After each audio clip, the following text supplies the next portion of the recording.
You're live.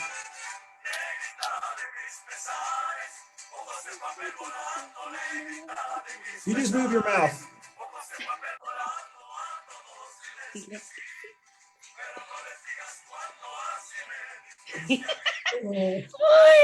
Good morning, everyone. Welcome, welcome, welcome. It's already Wednesday. Oh my God. Yeah. Almost the end of the month. We're at half of the month, isn't it? Well, this month is short. So good morning, everyone. Happy Wednesday. Yes. Good morning. Our host. Mama Ruth, it's so glad to have you back. Yeah. We I've been in a lot of maze things. I gotta share with y'all. You'll probably won't see me that often anymore, but we'll see. We either change the schedule or give me some time to get back on track. Well, it's so great to have you. It's a lot different when you open the show than Steven. So, and we miss Steven. We miss Steven though. Yeah, that's right. Where is he? Oh, he's working on his schedule. We'll have him again soon. That's right. Well, good morning, everyone. Welcome to Coffee and Pandusi. I'm Christian Kana, one of your co-hosts, along with Mama Ruth, Barbara, and Steven, who is not with us today, but he's with us in spirit. We'll miss his humor, definitely. We have a great show today. Today is Ash Wednesday, the beginning of Lent, for those who celebrate that. Last night was my holiday, Fat Tuesday, and the end of Mardi Gras, for those who know anything about that. There's a lot of changes in America and around the world. And so today's Ash Wednesday. For those who celebrate Ash Wednesday, happy Ash Wednesday. Whatever you want to give up for 40 days, people give up all kinds of stuff. So today is, after I say all that, what is today, the 17th? Yeah. Yeah, you're right. Today is February 17th. The state of Texas is getting what we need. I want snow. Barbara and I are just talking about that before. We're getting rain and cold, but no snow. Yeah. But not on the roads. Yes, yeah, just on the yard. Not on the roads. Just your yard. Well, listen, we've got one of our neighbors, a special guest who I want to have I don't know, does anyone know what that term, I've got a bone to pick with you? Mm-hmm. Okay, Yep. I don't know if you know what that means. Yep. I got a bone to pick with Joel. I did not know that Joel had applied for the city council seat. I did not know that until I saw his name on the list when I was seeing who to write. And I was like, why didn't he come on our show? I mean, we were like, we had the Joshua, the guy lip sync who was, I saw. Well, I saw afterwards. Wasn't he the one that was appointed to finish the term? No. That's Greg Phipps. That's Greg. Yeah. Yes, former city councilman. But when I saw Joel's name on the list, I was like, Joel, I did not. He didn't tell us. So, luckily I saw his name on the, there was like 5 or 6 people that I was saying, hey, these would be, not that they listen to any of us, but I saw his name on there and I said, he would be perfect for that seat. He's really, anyway. I didn't agree with that either, because the way they opened the applications and then they close them right away, they didn't allow enough. Like Gina, apparently her application was received late. Where there was a lot of things going on that it turns out it didn't make any difference because they already had their mindset on. Yeah, Greg. I don't know if that's the case, but we'll find out. I guess we'll never know. So, all right, I guess we should start the show. Welcome to Coffee and Pandusi. We're going to go around the Brady Bunch screen and introduce yourself and your imaginary button. Does anybody know the Brady Bunch screen? I have to start sharing this. It's Barbara, myself, and Joel. Okay, so Barbara. I have it right here. I just share it. So I have it for the comments. All right, so introduce yourself and your imaginary button. Barbara, you start. Okay, hi, good morning. I'm Barb Bacon. I'm a healthcare advocate here in South Charlotte, a neighbor of Christians. And my button is back to, my number 1 button is Black Lives Matter. And I really, after hearing about a mother that got shot by her baby last night and killed, gun control. We need to get this under control. Gun safety, it's pathetic. And the neighborhood is crushed already. And why did she have a gun in her purse and not have it with a safety lock on it? I Bless you. don't know. So I'm done. Oh, mostly. I agree with you, Barbara. I've been saying it, I guess, since we first started the show. That's one of my things, even though I just don't want to think about how can a mother get killed by her own child for not being so safety, not taking control of what she's owning, because we don't know the story anyways, but Right. Yeah. gun control, we need that. We definitely need that. I'm also, well, by the way, good morning. Everybody calls me Mama Ruth. I'm happy to be back. I'm Ruth Perez. I'm a community advocate. I just finished another meeting this morning with my Charlotte Community Health Clinic. I'm a Charlotte Community Health advocate as well for my Latino community, for low-income families, uninsured people in the community that don't have any access to medical services. That's what we provide for the Charlotte Community Health Clinic. And I'm also a board member of it's the mediation for the court system here down in Mecklenburg. And I just embraced a new project, which is a 17 weeks long. I've been taking that. It's a 17 nights on a Tuesday nights. I've been taking a class for empowerment, getting ahead. It's to help families be successful. This is my book. Getting them out of poverty. We definitely need to have some mental changes for our new generations. It's not fair for families that are living in struggles by their record, by their criminal records, by their family's history. They have kids and then their kids become also in poverty. So we have to change that and help them get growth. And my other special button, of course, it's Medicare for all. We definitely need to have access for a successful, healthy environment, healthy life, healthy families. We definitely need to have them have access to medical services. Joel, you're next. All right. Hello, everyone. My name is Joel Odom, community advocate, Charlotte native. And if I was to have a button, it would be Black Lives Matter. If I was to have a shirt, Medicare for all. Well, I do have a shirt. I have Black Lives Matter shirt thanks to Dr. B. He purchased me. Can't wait to share all of that with you. Just continue to work hard in the city and try to make the best and move forward in upward mobility for everyone in the city of Charlotte so everyone can live a better life. Excellent. Well, thank you, everyone. I'm Christian Cano, once again, one of your co-hosts, as I've said many times, along with everyone else. Today is our 122nd show. We have been on for over almost 2.5 years. We are still going, and during the global pandemic, and it looks like, I don't know if anyone saw President Biden's town hall meeting last night, which was so, we've been talking about this before. Last week, we talked about getting over Trump PTSD. I'm over him. Impeachment's over. It was great to see. It was great to see Biden up there, normal, talking. He said that we're probably looking at the end of December before things kind of get back in the United States. Yeah. Yes, and then all the vaccines should be available for everyone who needs them by the end of July.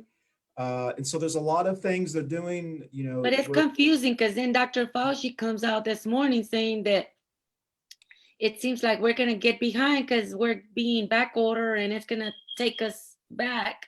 Well, I think last night that they really didn't touch on like how the Midwest winter storm is really going to play an effect on COVID cases, and not only COVID cases, but just their vaccines. That's a subject that they didn't touch at all, that I think they probably should have touched just a little bit more, just try to get an understanding on how the National Guard is going to play in a role in trying to help these people. A lot of elderly people, children, mothers, fathers, just without power, without food and without warmth. And Yes. so I think probably by tomorrow, when things start warming up and the ice start melting, and we really get to see, what's really happening, because it's kind of scary. 4 million people without power for like 3 days, and then they're in sub-degree temperatures. And about a And not million, only power, water as well. No Yeah. water. They're not prepared for it at No. all. and about Barbara and I were having this Government. conversation right when we started the show. About a million of those are my family members of mine in Texas. Well, maybe not a million, maybe 20, I 30. have, I consider friends down there in Texas that are like my family. So Mhm. to Oh, me, yes, Texas is Antonio. part of my family. Right. Yeah, yeah. And like Well, I just found out, a lot, due to government officials in Texas, that separated the electricity Power grid, grid. changed the power grid, so they don't have to pay more in taxes. And so you really get to see how the big guy keeps stepping on the little guy's neck. Yes. But what I can say is, due with the new president and with everything that's going on with the new administration, it's a new day.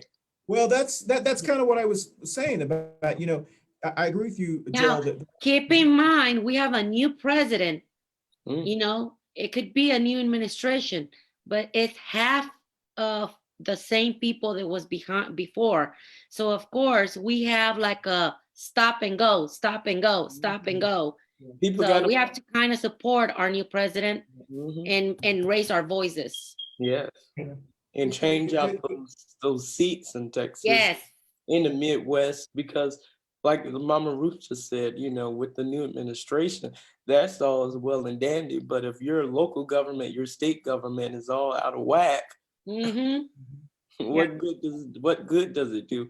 Like all those vaccines, I mean, who's gonna pay for that? All of that money wasted. We're gonna pay for it. That's Exactly. gonna happen. The We talked about this preparation. last week, Christian. Well- We, the people, are gonna pay for this, and once we really get down below and find out what's happening and what hasn't happened that should. I have a huge family in Illinois, and not one of them that's over 65 has been vaccinated yet. They can't even get an appointment. wow.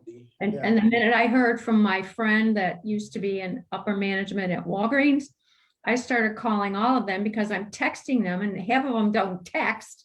So I'm like, forget it. And I just sat down and started making phone calls, and they're frustrated. They're mad, and their doctors can't do a thing to help them. The president said last night, what did he say? He came in with nothing, basically. Yeah, it was a lot worse. I think he said, I mean, you don't know until you get into it, but he said it was a lot worse than what they had thought. They knew it was bad, but they didn't realize it was that bad. How bad, yeah. How bad. And there's still so much we don't know. And I don't think they know because all his cabinet isn't in place yet. So That's right. Well, listen, I can tell My already. my concern about this, right? I know it was an emergency, and of course we can't prevent weather, or we can't do nothing about that. It's a natural disaster. However, no one was aware what was coming up. You know what I'm saying? It's Texas, but I mean, of Global course, warming isn't real. Obviously, they you don't. know how here the meteorologists Water. they kind of tell us, oh, it's gonna be raining, and then next day, Carolinas, it's not raining, it's shiny, sunny. So, listen, we're going to talk about those things, but it is so exciting to have a show where no one's afraid to talk. And today, especially, Yes. we're talking about the media. Yeah. How Exactly. are we Exactly. getting That's or our running topic the today. voice? Yeah, usually I'm sending someone a message, hey, Barbara, jump in, Mama Ruth, say something, Stephen, say something, and they're like, nah, I'm okay. All right, listen, welcome to Coffee and Pandusi. Let's do our traditional, our salute. If you have something to drink, salute your neighbors, wonderful. Also want to thank Manolo's Bakery. Manolo's Bakery on Central Avenue here in Charlotte, North Carolina. I want you to know that I always push these conchas, but they have incredible cookies that are just really, really good. I mean, Manolo's Bakery on Central Avenue, please visit your Black and Brown small businesses or small businesses in general. During the global pandemic, they're on Central Avenue. They have all kinds of wonderful cakes, all that wonderful stuff from Manolo's Talking birthday. about Manolo, we need to extend an invitation for him to come and be our guest on one of our new shows. Yeah. Because he is expanding and he has some great news to tell us about not only bakeries, but something more natural, healthy, and better here in our way, Christian, right here in Matthews. Oh, yeah. So Really? I was just with him on Wow. Sunday, so I am so happy about his Yeah, success. well, we won't spill the beans because we'll let him do it, or if he gives us permission. But that's great. I've been thinking about how we needed Manolos over here because I always have to drive over to Central Avenue. There's Central Avenue, yeah. That's right. That's right. So listen, today's topic is, does Latinx trust media? There's some data that I have, and we'll talk about some other things. And I also want Joe to kind of give us a brief synopsis of his Charlotte City Council thing that he went through, how that went. We all know, those who live in Charlotte know it was very unusual. So we want to talk about do Latinos or Latinx individuals or just people in general trust media? In 2014, there was an article that came out in Politico, and the article was talking about why Latinos and Black Americans don't trust media. And one of the synopsis of that article was, one of the reasons is because they don't actually see themselves on television. So they believe that the media or the news doesn't really understand them because they don't see themselves. Well, a lot has happened over the last decade, I mean, here in Charlotte, we've got a lot of diversity in news reporters and so forth. And I'm always excited on Saturday nights or Saturdays. Anyone who watches the NBC affiliate WCNC, they have an all women's. They have a women anchor, women weather person, women's sports. And every time I watch it, they have great chemistry. And I'm like, oh, they're just like so great. And they're always happy and smiling. And I'm like, God, this is like a wonderful cast. So another report came out in 2019. And I'm just going to read you this, and then you guys can kind of comment if you'd like. Basically, it says, and I apologize, I have to put my cheaters on here. It says that that Hispanics in the United States, or Latinx, that 54% of them trust Hispanic broadcasting. I believe that's probably Spanish media. Or like Univision, Telemundo, and all that. Yes. 44% of them trust newspapers. 36% of them trust social media. 33% trust Hispanic websites, and only 21% of Latinx individuals in the United States trust mainstream or English-speaking media. And it kind of breaks it down, but I was trying to read the article, but it seems like what they're suggesting is one of the reasons it's so low is because they just don't see themselves in it. And when you don't see yourself being represented, and maybe Joel can speak to this from our African-American Black community, if you don't see yourself in it, you're less likely to believe that they understand. And the reason I wanted to talk about this was because all the news stories about CMS opening, schools reopening, and the reporters are reporting on white women, white parents, and CMS. But white women and white parents and white kids make up the minority of CMS schools. But that's all you see them on here in Charlotte.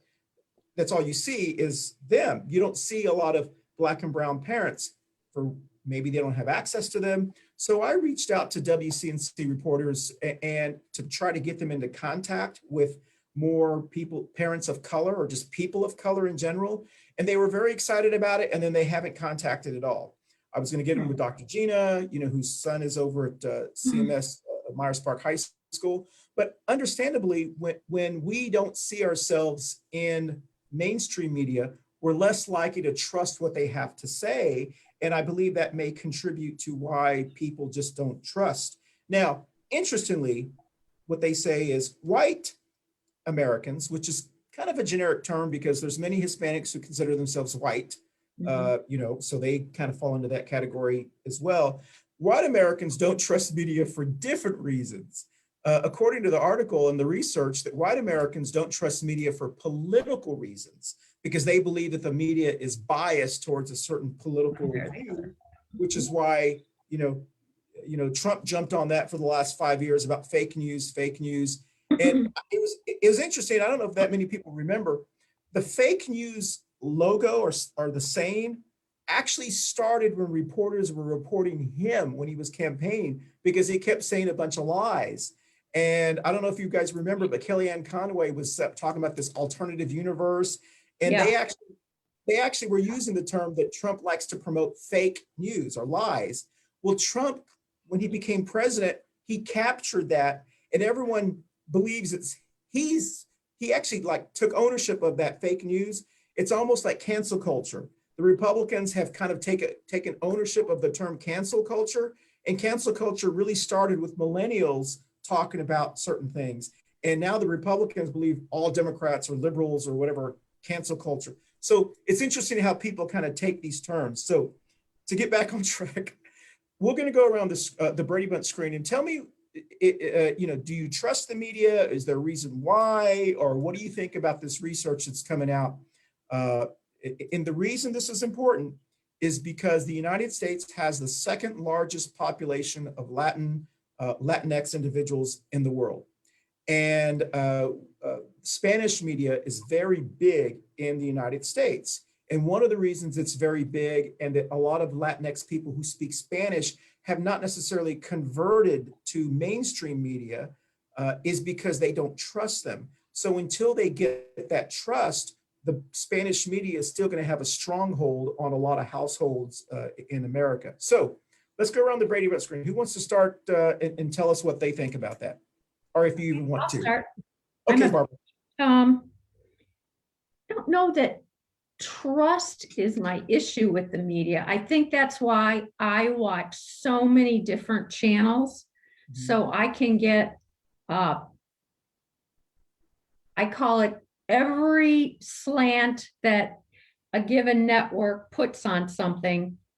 I try to figure out why, and then I just go to the next one. Like a Sunday morning, I start at 8 o'clock in the morning and I don't stop till noon, and I change, channels and admittedly, I don't spend a lot of time on Fox because half the time they're not even talking about what we term the mainstream media. They're not even talking about it. So, but I listen to them. I don't put my complete trust in any of them, but I'm happy to see now that Dr. Fauci can talk and say whatever he wants to say. People in the new administration are allowed to express opinions or whatever. So that's refreshing after almost 5 years of slants the way it was. But I don't know that I don't trust them. I just know that within each different network, there's a bias. And I think I understand what it is. And if I don't, well, then maybe it doesn't help me. It doesn't interrupt my day anymore, but I know there's bias. Well, you want to go, Mama Ruth? I agree with Barbara. I think there is something I can't find the word right now, but yes, it depends what brings more attention to the community out there, what can sell the most. Even though might be truth or not, they'll try to either pop it out to explode it or cover it. Some of the medias. I mean, I have great relationship with the Telemundo Latinos and I've done it myself. So that's why I'm saying it. I mean, they have contacted me asking me, hey, do you know this and this? How can I get, a parent or whatever? And sometimes I'm like, nah, I don't want, we're Latinos. I'm not gonna allow for the media to put us in the spot. Mm-hmm. You know what I'm saying? So I'm like, no, I reserve myself and no, I don't know anyone, even though I might know someone. Because sometimes they just want to use that platform to kind of fry us and burn us. Yeah. So to me, it's media, it's versus respect in our community. Yeah. Okay. Go ahead, Joe. Yeah. Well, with everything that's going on in the United States, and we're just talking about just through past presidents with media coverage, with Blacks and Latin Americans, really just anybody really dealing with any other ethnicity, you will always have to take bits and pieces of media and try to get truth, try to seek the truth out of some of the lies, you know, because a lot of the things that they put in black and white, a lot of statements that they made a lot of times had no scientific relevance, you know, had no data to back it up. They just put in the book, put in newspaper, but you know, and they said all these horrible things about people. Yes. And people took that on and said, well, that's truth. Yeah. And you know, and we see that even like with you were talking about the past president. Only reason he spoke so much about the media being fake news and this and that is because he was so involved in the you know, the misconstruement of information to the public. Yep. You know, you have the Central Park 5, and he paid for all that advertisement to see those young men locked up who were innocent. No proof, no evidence, no data to say they did it or didn't do it. But he invested millions, just like Barack Obama's birth certificate. He invested millions of dollars into the media. And he's talking about, well, it's all fake. Well, of course, he knows it's fake because he's been a part of it for so long. And the thing that we have to get to is that we really have to find people that's rooted in trying to get to the truth. Yep. and not really so political. Because like you said, Krishna, a lot of the Caucasian people in the United States, they look at it more political. While you have more African Americans and Latinx people looking more so conspiracy and secrets and testing on people. It's just a whole line of trauma and data and science behind why Black people first don't go to the doctor. They don't like looking at the news. They don't, you know, it's a lot of stuff that actually goes behind to reasons why. Like Biden said yesterday about getting vaccinated, while 3% of the country of African Americans haven't even been vaccinated. One, because they're scared, you know? And so you just have to get past that. And I think Biden did an incredible job actually coming to the forefront. He didn't run away from it. He said, you know, Black people have been and just like everybody else, you know, but Black people have been oppressed and experimented on, and it's just like, you know, what do you do with that data? You know, you go in because your foot hurt and you come out, your tube's tied, or you done been, you know, you got a vasectomy, or you've been sterilized in some way and some forth. So that all plays a part in, you know, what's going on. So like, that's kind of, you know, that's my standpoint on it. And we just have to get to the nitty gritty and pick the pieces of truth. And I think by the time, you know, more people would get the vaccines, you'll see more Latinx and more Black people come forward and take the vaccine. Talking about the vaccine, that's something that is very, very confusing in our Latinos media. The way they're presenting it, the way they're making it seem. Some media are causing fear. Some media are being more conscious and more improving, calling, you know, bringing awareness. But some of the media, you know, it's like talking about CNN and what's the other, Fox News, but in the Latino version. So some of the medias don't bring the right information, the transparency about the COVID vaccine. So that is bringing separations between families, our Latino community getting, you know, especially our elders, understanding the meaning, the real meaning of the vaccine, and, you know, how they can save their life and stuff. That has a lot to do with what's spreading out there through the media. Are they not hearing that on these other networks, or they're not explaining it right? You got to understand the 25% of our community are non-English speaking. Okay. So All right. they rely a lot on the newspaper and the radio Mm-hmm. and the Univision and Telemundo. Those are Okay. the two main national broadcasting for our Latino. So, like, for instance, we have a local channel here, Latino, which is Telemundo Charlotte. But then if people have a spectrum, they don't have access to that particular channel. So we have to hear Univision, and Univision is locally in Raleigh. So we end up hearing all Raleigh news. I don't care about, I mean, I do care about Raleigh, but for instance, Not really.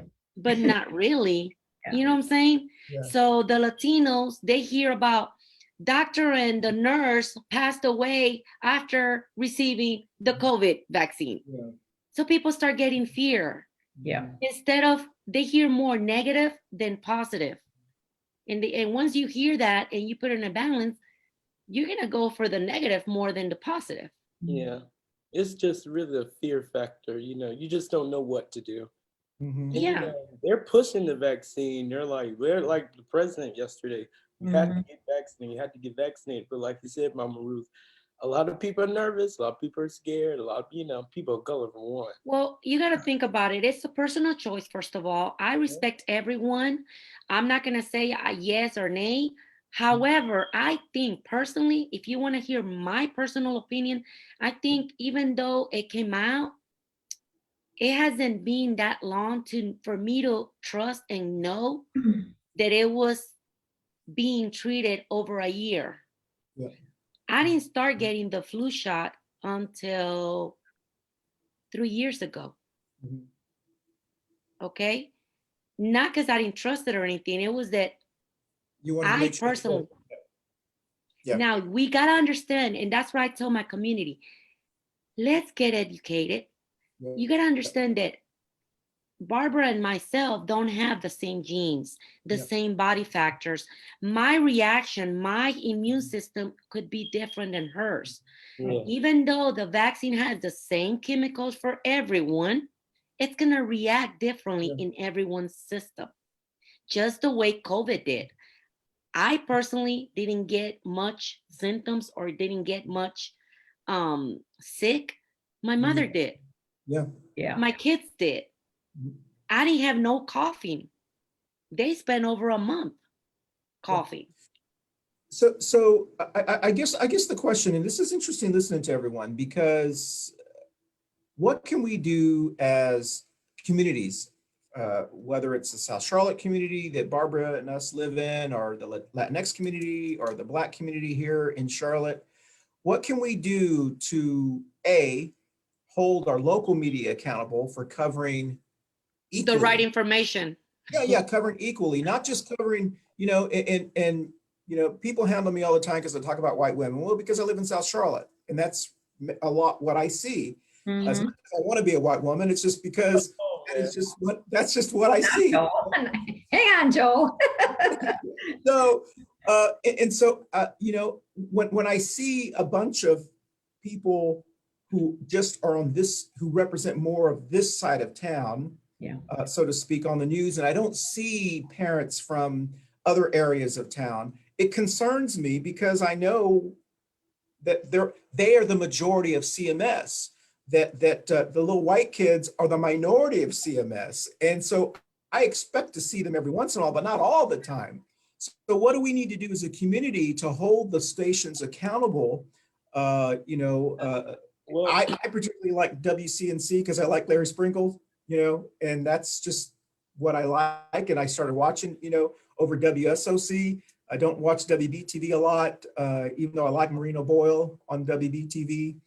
You know, what can we do to start holding them accountable and say, hey, listen, you need to cover, if you're going to cover schools, for example, if you're going to cover COVID, you need to cover everyone, or try to cover everyone, you know, and we have to hold the reporters accountable, because I mean, eventually there's a news manager or news director who assigns the stories, but the reporters are looking for stories. And as Mama Ruth said, the Spanish media is contacting her saying, hey, listen, do you know someone for this story. And I've been contacted, or we've all been gotten an email from someone saying, Telemundo wants to do this story, you know, are you available? Well, the white reporters are not doing that, especially the young white reporters. If you see them, they're more millennials, and they're not reaching out to our communities as much. They're getting their contacts through other people. So I don't know, what do you think we can do? 30 seconds or less. Who wants to jump in? I don't think that unless it comes from the top down and say we need to get more involved in our neighborhoods and our communities, it's not going to happen, because just what you said, Christian, to start out with, we don't see that on the local news channels. You barely see, you're just starting to see even on CNN, like you've got, what's her name, Abby Phillips now, and I can't even think of the guy's name that was so big in the Obama administration. Van. Van, yeah. I mean, now they're prominent. They're there every day giving comments. Otherwise, you know, and I'm to blame. I notice it and I welcome it because of the new mix in my family. And I'm glad to be rid of some of the things that was going on there. So, but I don't think about it, but then when I'm on other Zooms, like Ed's Friday morning, it's totally slanted another way. Yes. And I get my mix, and then I'm involved with a couple of nonprofits that, and another slant. So if within our own day to day, it's not happening, I don't know what to do. I just always try to be open-minded and say, well, if I can help in any way, call me. But I never think about it. But one of the ladies that I hadn't known before, she says, well, you're a white woman, how can you help us? And I went, good point. Because I don't think like that. Listen, I want to, I'm biased one way or the other because of my family and all the different corporations I work for, where there was always a mix. I don't think that way, but if I go back home, oh my God, it's still lily white, you know, and I hate to say that, but it's the honest to God truth. And it scares me. So I don't know what to do. I want to see if, Mama Ruth, if you'll bear with me, I want to see if Joel will jump in just for a second. And the reason is because Joel has lived here his entire life. So Joel, I know you're only like 12 years old, but you know, at the same time, you've seen how Charlotte, I don't know, have you seen how Charlotte has changed, or is what has happened? Has this been a concern within the Black community in the past that they don't see the representation on news? So maybe they're hiring more people of color. So tell us what you've experienced. Well, I don't think it's really just like an African American thing. I think it's like you're seeing it across the country. You're seeing more young people, more different ethnic groups become freelance media reporters. You're seeing a lot more people become more involved in getting the coverage out there. And one thing about it, especially just being like Mama Ruth said, and like you just, with not speaking English, you have to, without a doubt, have to start relying on different sources of media to try to get to the truth. And with that being said, now you can't just run with one story, because with one story, there's probably 10 other different versions of how that happened. And so just like how that happened, and in the Black community, you had it where, you know, a lot of people couldn't read and write. Remember, it was illegal to read and write. And some, like how a lot of people can't read and write today, it was transferred by word of mouth, you know. And so that's how a lot of stuff in the African American community was kind of translated back and forth. In today's culture, you can see the shift in media, because like on Channel 9, you see I think Miss Brittany on TV, and you see all these different ethnic groups, all these different backgrounds of characters on TV, on media. So you do see a different role, but at the same time, you have to understand they're working for someone. So it's just like, you just got to get bits and pieces and put it together, put the puzzle together. You just got to have common sense. And, you know, I think a lot of times a lot of people are getting in a trend of having stuff handed to them. Mhm. They don't want to read it. They don't want to read. They just don't want to go look the for story. it. Yeah.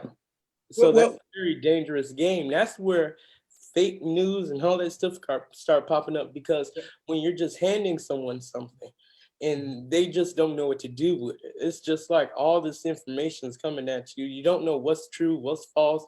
CNN saying this, MSNBC is saying this, Fox News is saying this, BBC is saying this. Yeah. You know, all the Wall Street Journal is saying this, New York Times is saying this. What are, you know, that's the thing about it. Okay, my time. It's not about the different, you know, they all might be saying the same thing, but it depends how they're wording it. Exactly. That's what's causing the confusion and division.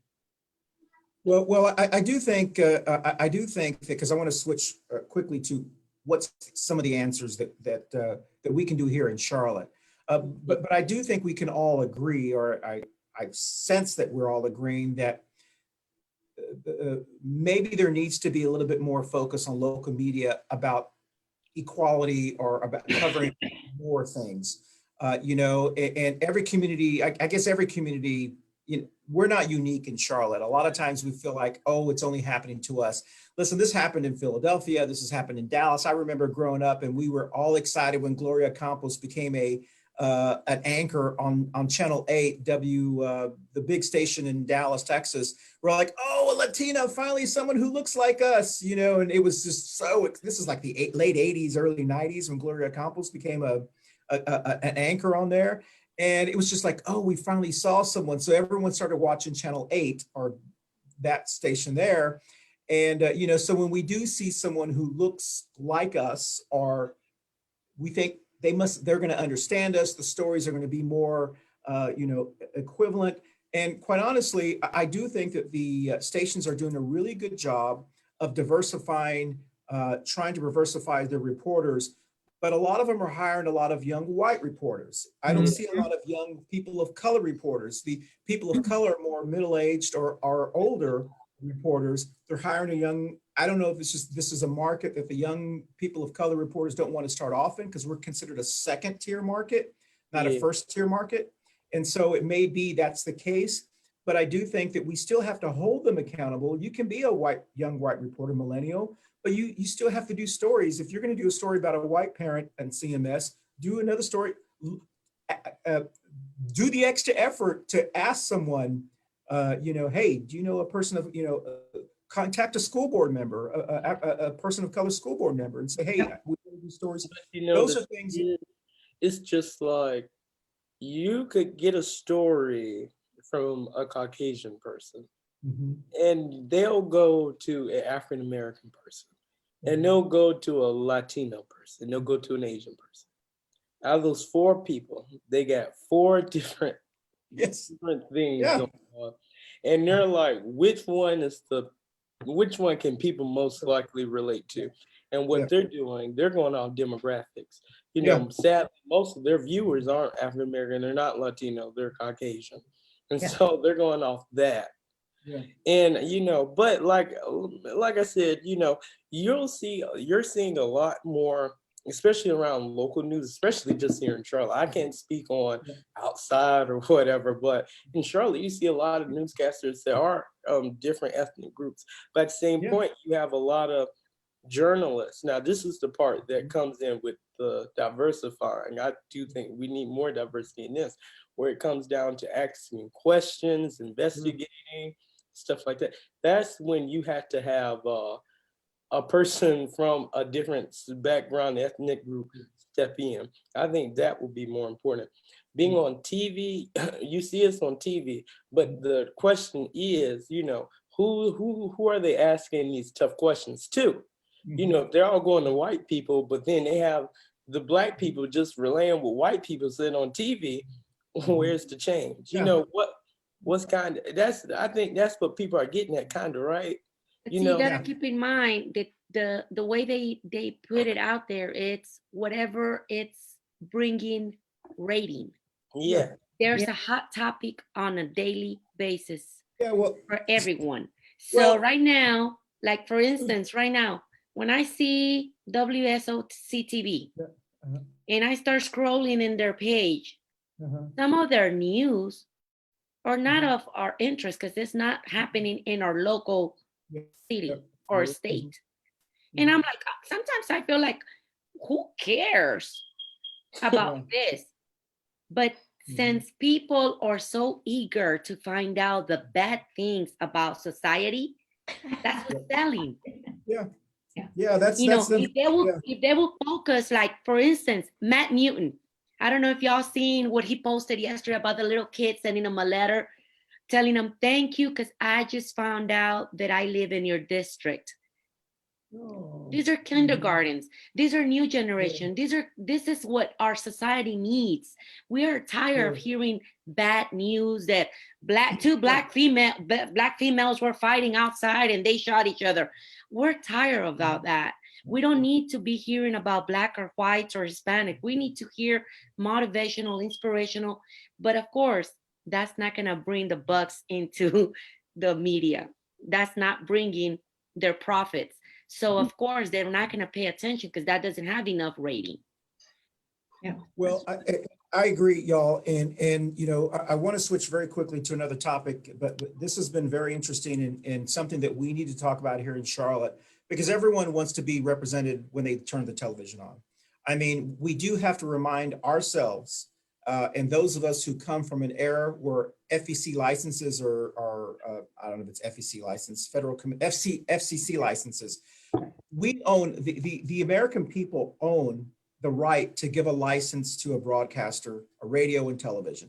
If it's on the air, it's public space, we have the right to either appeal a license or to promote a license. So the television stations and the radio stations that are public radio stations, not the cable ones, the ones that are on the air. The local ones.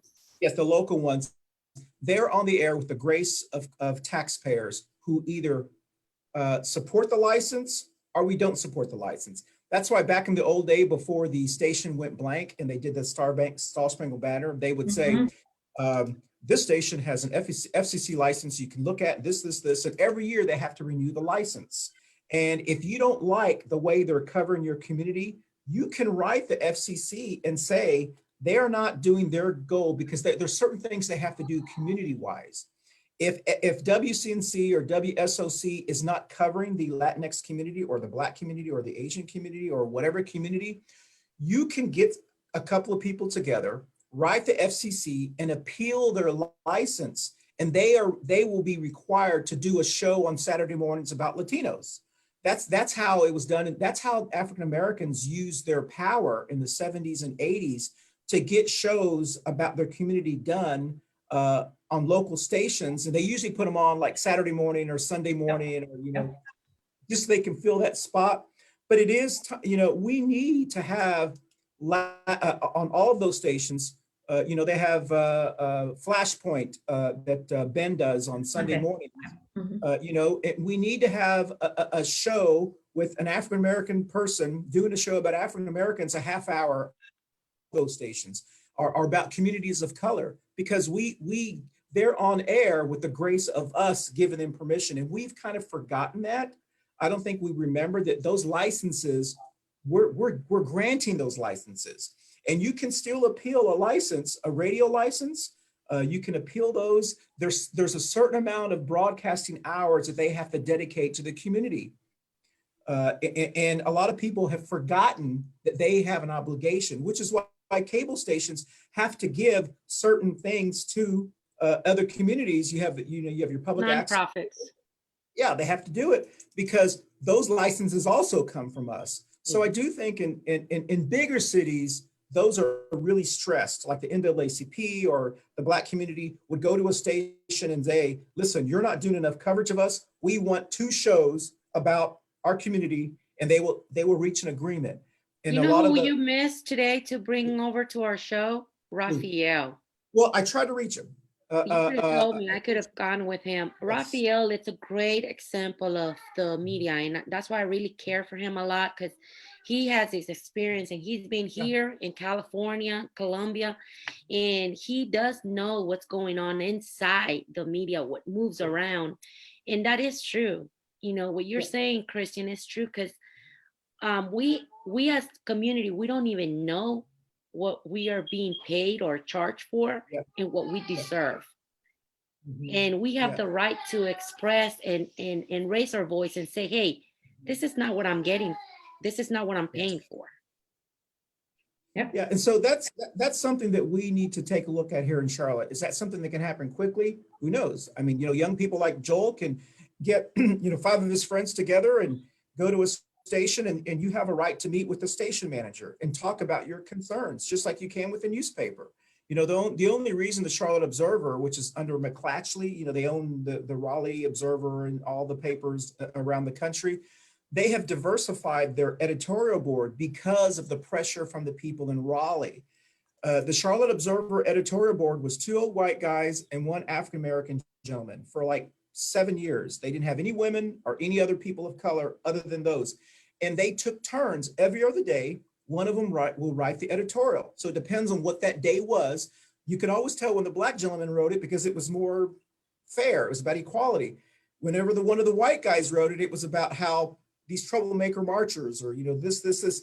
And so it wasn't, people think editorial boards are people who get together and go, okay, let's talk about this, let's vote. No, it's one person. It depends on when you get it.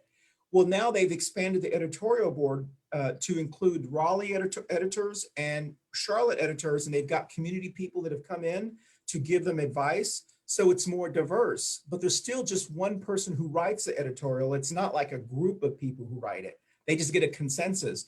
And so if you're not agreeing with the Charlotte editorial board, meet with set an appointment, meet with them and say, you're not reflecting us. I don't see a black woman's perspective on what you think about schools. All I see is a white woman perspective.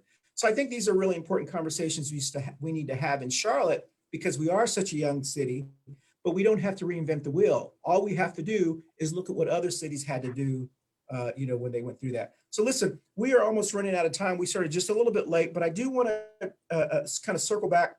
I forgot to tell you my buttons. Medicare for all, of course, as usual, Black Lives Matter. I need a Black Lives Matter button, but that's a very, very important. I had a conversation with Dr. B. Dr. B is taking this class and they're starting to teach it about becoming an anti-racist. And I'm so excited to see that Dr. B and a lot of our neighbors are taking that torch, so to speak, because one of the things, and I don't know if I've had this conversation with Joel, one of the things that I learned very, very quickly when I moved to Charlotte many, many years ago is the race conversation has been going on forever here.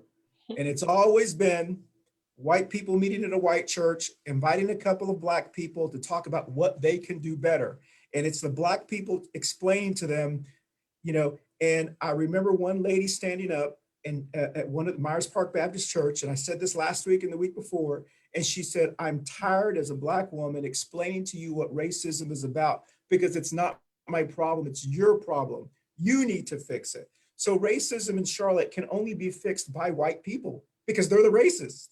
That's right. And so I appreciate the fact that Dr. B and groups like that are starting to get together because you can't fight bigotry and racism until those people admit that they are.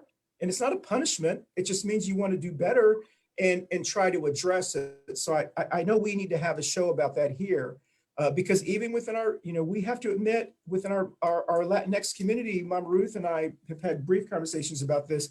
We have the same racism and bigotry within our own community towards each other and towards other communities as well. And there's this, and so we have to address those conversations. That's an interesting topic because have we ever heard of white people having hate or bigotry against each other, like the Latinos or Black? Oh yeah. Oh yeah.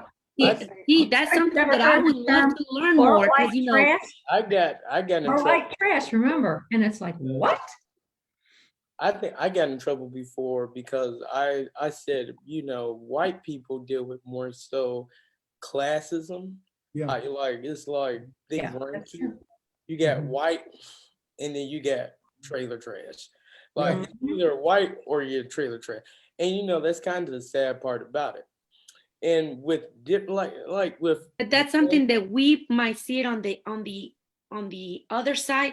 But I've never I don't think I've ever heard a white person against another person discriminating them or putting them down, or the Well, way us, the Latinos, Money, do. I've money. been in the back seat and I can't say his name, but he yelled, he saw this white boy holding a sign, he said, "Trash!" And his wife was just like, calm down. And you know, That used to be in our show. And yeah, you know, we've kind of run out of time, but you're right. We need to do a show about that, because for those who remember American history, Oh, yeah.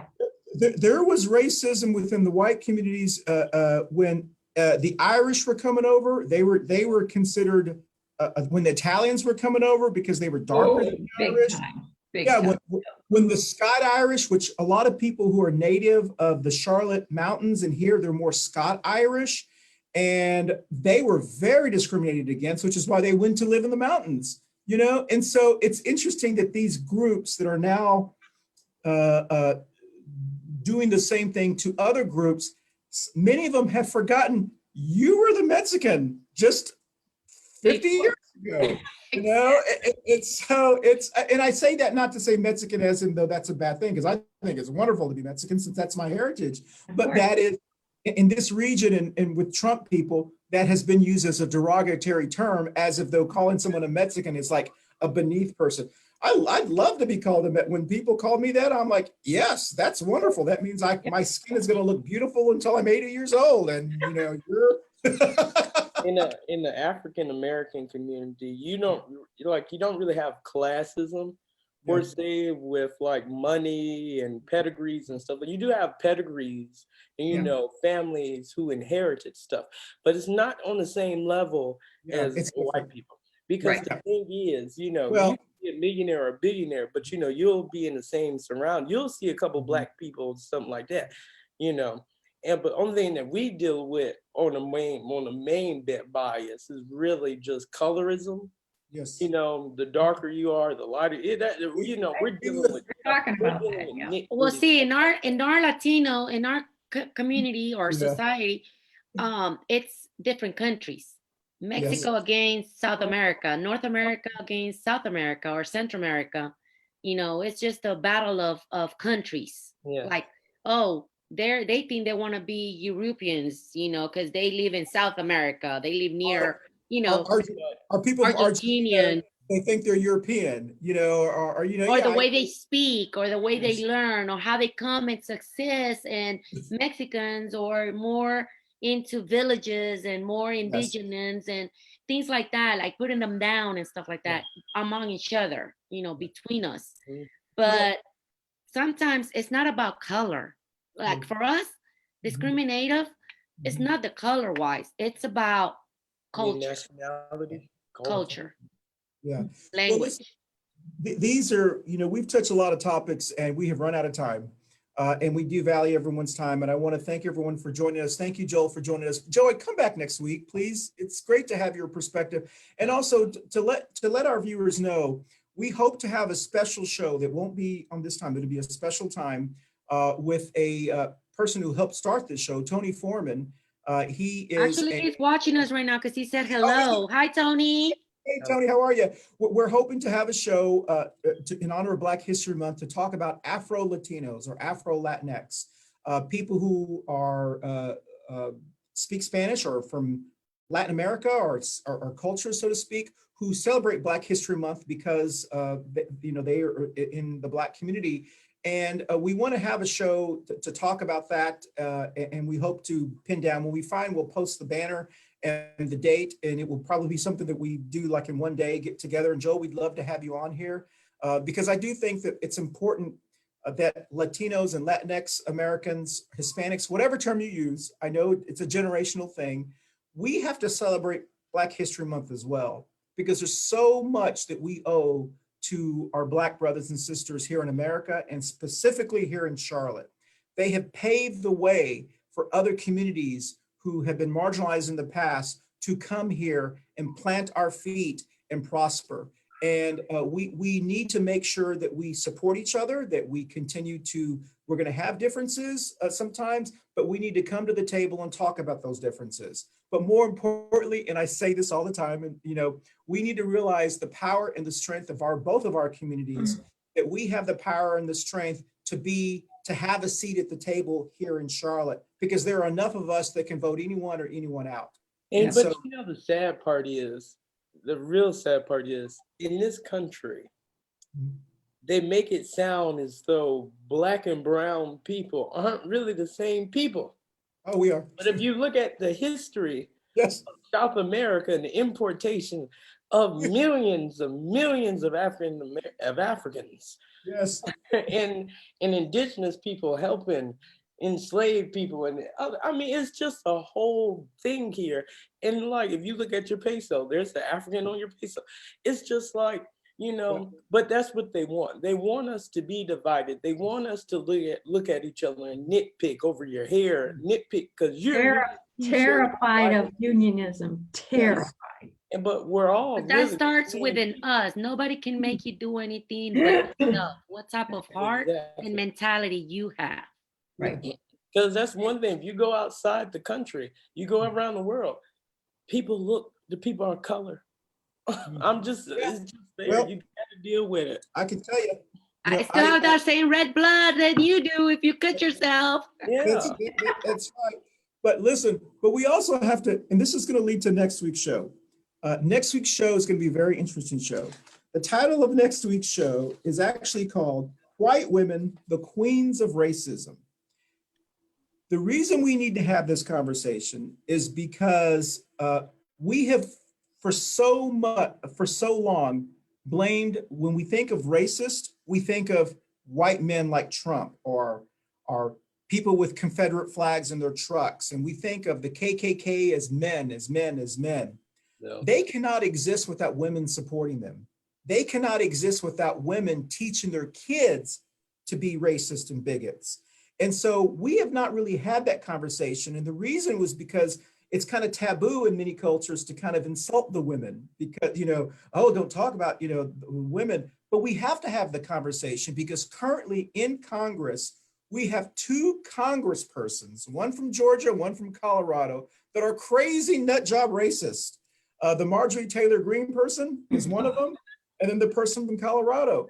And we've had we've had Michelle Bachmann, we've had Sarah Palin, we've had some crazy white women that were racist and bigots, but we don't give them the same attention as we do men. Is because for some reason, it's like we give them a pass because they're just doing it nicely.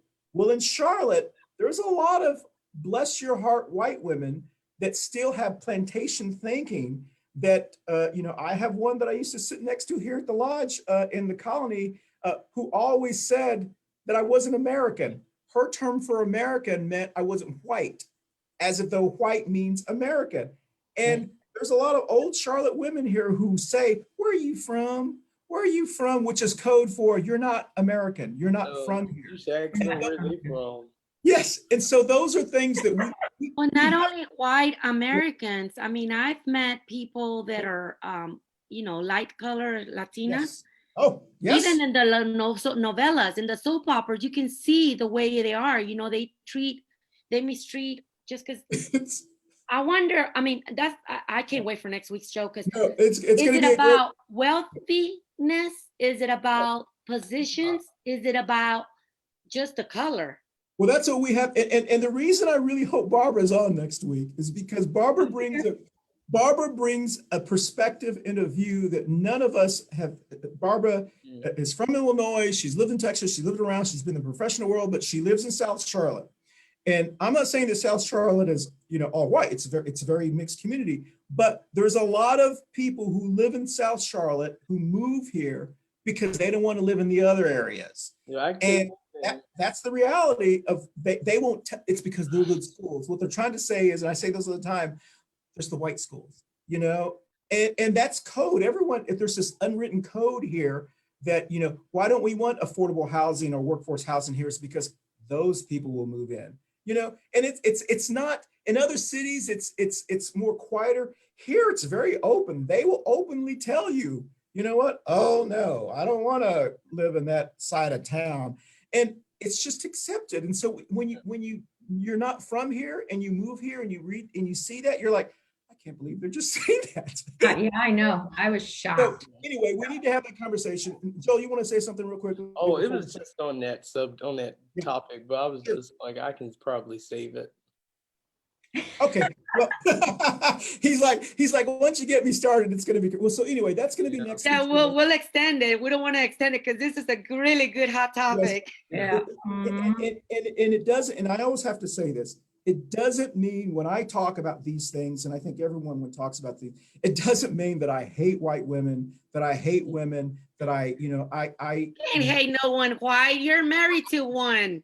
well, exactly. It's like when people call me homophobic. Well, I'm gay. I mean, like, the reason I know, because I worked with white women, I know, I don't say anything unless I have that experience. Am I a white woman? No.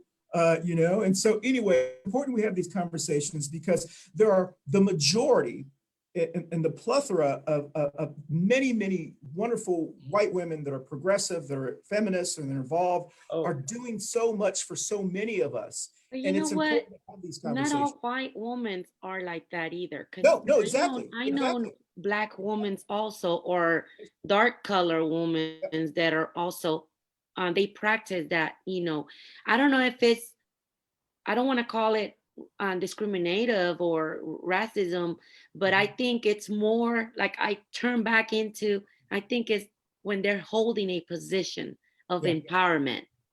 That's what I think it is about us women.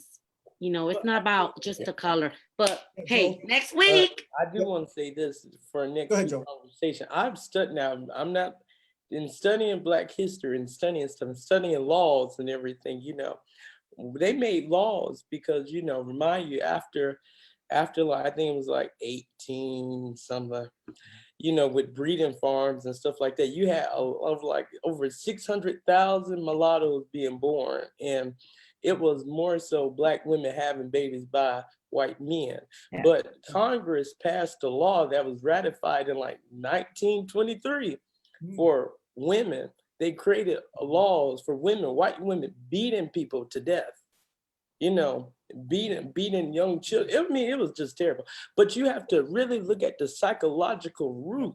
Well, back in the days of mafia, but like you have to look at how white women been treated by white men. Yeah. Yes. And so it's you have to think they didn't allow their own mothers, their own sisters, their own cousins and aunts and grandmas to vote. They didn't allow this. And so you had to really think these people are also getting their ass whooped. Excuse me, Lord. Yeah. These people are also getting, they're not getting killed like people like that. But these people are getting mistreated on not the same extent, but on a same extent where they're psychologically, they're not all the way there. Like there's a disconnection. Like if you look at a picture there are plenty of pictures with white men, women, children standing behind a man being lynched and set on fire. They're smiling. There's no like connection. The little girl, she's smiling. She didn't. Like if you killed a dog, if you shot a dog, you'd be locked up. That little child would be crying. So you really have to look at the psychological plant that these people are dealing with. A lot of times, they can't really help it because it's how they were raised. Just like when I was in the backseat of that car, and you have a man who was raised in like the 40s or something, and he's talking about trash. So it's like you have to really look at the upbringing of people. And that's kind of what we need to have the conversation, because traditionally, not all the time, unlike my family where I had a dad raise me, most women are the ones who raise the kids, or traditionally. There are a lot of families that are not that way, especially with millennials. They share in the parental, but a lot of women have taken the responsibility in the past of being the person who raises the child. And they learn those characteristics. And we know that racism and bigotry and prejudiceness is taught. It's something that's lack of education. It's taught to someone. There's a reason why someone goes like my this. grandma was white, light skinned, and she was discriminated herself. I remember when I was growing up. So my grandfather, who was a natural born citizen on my dad's side, came over here literally on a donkey from Chihuahua, Mexico to Odessa, Texas, and had very broken English, but wore a cowboy hat, which is I wear it in his honor. And I remember we would go fishing, and he tried so hard to fit in with the white Texans. But when he saw people of color, it was like, like this, because he was programmed to believe that he would go further mixing with these people. And of course, as he got older, we would laugh at him and go, Grandpa, you can't even speak really good English. How can you be discriminated against? It's like, but there's something, you're right. It's a learned behavior. Well, you got a thing called passing. And like Yes. thousands of blacks in this country, people that were born light and right. And I mean, there are tons of stories about this stuff, man. And hey, I lived it most of my life. Got it all day. People thought I was white most of my life, or Italian, Oh, yeah. When I moved, Yeah. I thought you were Italian. You're Latino? Anyway, that's another story. We're rambling on, or I'm rambling on. Let's go around the Brady Bunch screen. It's been a great show, everyone. It's great to have you back, Mama Ruth and Barbara. We'll see you next week. And Joel, please, we'd love to have you back next week. And we will post the date of when we do the Afro-Latino show to celebrate Black History Month. I forgot to mention Baby Trump Pinata's not with us anymore. Oh, don't say it. He's banned. Yes, He's banned from the show. Yeah, that's right. St. Bernie is still with us. He's got the candles. What are those candles called? Does anybody know? They're candles that you burn. It's like a Catholic thing. I don't know what they're called. I'm not Catholic. Sorry. I know. I'll call my aunt. She'll tell me. Yeah. I should know. I don't. I couldn't tell you. So, baby, St. Bernie, thank you for joining us. Brady Bunch screen. Barbara, Mama Ruth, and Joel, tell us where you're going to be, and we will see you next time after they tell us, and we'll play the music to end. All right, Barbara, you go first. I am mainly going to be housebound. I'm working on a project that's due in May for one of the nonprofits that I'm working with off and on. And we're counting the days till we get our second dose, and then we'll be counting the next 10 days, and then we'll be vaccinated. So that's what I'm looking forward to. Okay. Mama Ruth? We will be here at home this week. We don't have any plans at all. By the way, last Tuesday was my 45th birthday. Oh, I didn't know that. And I'm just waiting for Cooper to kind of change our curfew thing so I can make my big meet 45. You know me, Christian. You didn't even put it. It didn't show up on Facebook. Yeah, it was my 45th. Yeah. It didn't pop up on Facebook because I would have said something. That's the only reason I remember. I know, it surprised me. I was like, they don't love me no more. No, I'm just playing. Since you put out the red alert to my family, I mean, I'm on Facebook every day just so people don't think I dropped. Oh my God, we were so worried about you, Sarah. I'm Barbara. Then Saturday was my 24th anniversary. Oh my God. I'm getting ready for next year. Yeah, you got a lot of I'm growing old. Guys, I went back to school, guys. I haven't shared this with y'all. I started at South Piedmont Community College. I'm going into the medical field. So wonderful. That's why I haven't been able to join y'all on Wednesdays, because I do have classes from 9 to 12 in the mornings, but I'm gonna try to see if I can sneak out before 12 on Wednesday so I can still be with y'all. I already did 2 on my test and I'm waiting for my other results. It was gonna be a surprise that I wanted to give y'all, but I can't hold nothing in my chest. Well, that's what I'm working on. I'm continuing. Very proud of you. Dr. B will be really proud of you. And yes. I'm just here studying a lot to do. And I've been in a journey also, as y'all know, on my change of health since October after COVID. And after what I saw with my mother, I decided to be more healthier, change my eating habits and stuff. I've lost so far 20 pounds. Good for you. And I'm going for more. So that's me here. I haven't been able to break my baby Trump piñata yet. That's okay. I can't wait for my party because I want to break it. Don't forget the phone. Good wax. Joel, you're next. Well, I'm Joel Odom. I'll be in Charlotte this weekend and probably till next week. I don't really know. But, I'm just doing the same things and focusing on Tent City and different services and different stuff like that in the community and different elections. Joel, are you involved with the new transit, the links on the east of Charlotte? No, I'm not. No. No? It's a mess. I wouldn't get involved in it, Joel. Yeah. But that's it. Okay. Well, listen, I Hey, want to Cindy. Cindy's telling us hi. Hi, Cindy. Cindy, hi. Girl. I Oh, know shoot, she's in Texas too. Ooh.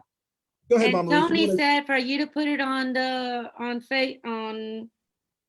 Facebook for our show. So I guess we're going. Yeah, I'll get in contact with him for the right. date and time. Okay. And I think we had some other people that have been watching us this morning. We want to thank y'all for watching us and thank everyone who watches us on Facebook Live, but also those who watch us on YouTube and Facebook. This is a very important conversation we have. And thank you. If you're on the Zoom call, stay on so we can do a brief promotion. And I do want to say that I can tell Mama Ruth has been working out because I see her stair stepper in the back.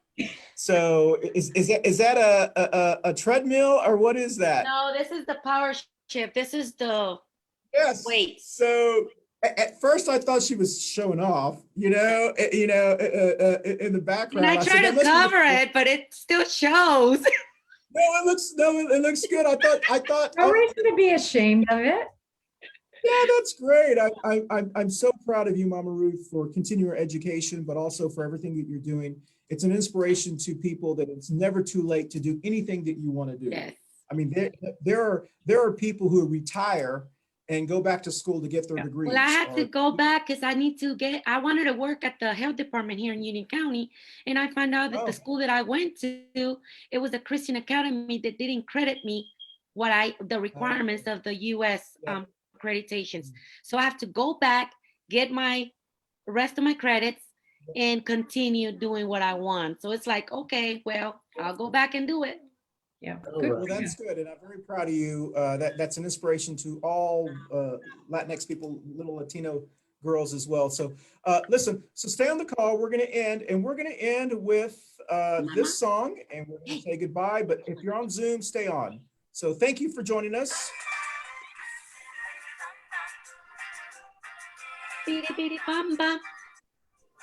Joel, I know you know how to do the cumbia. Is this the polka or the cumbia? I forgot what it's called. Just go with the flow, Joe. That's Just right. go with the flow. Move. Woo! There you go. Move the shoulders, Joel. Bye. Thank you very much. We'll see you next week on Coffee and Pandusi.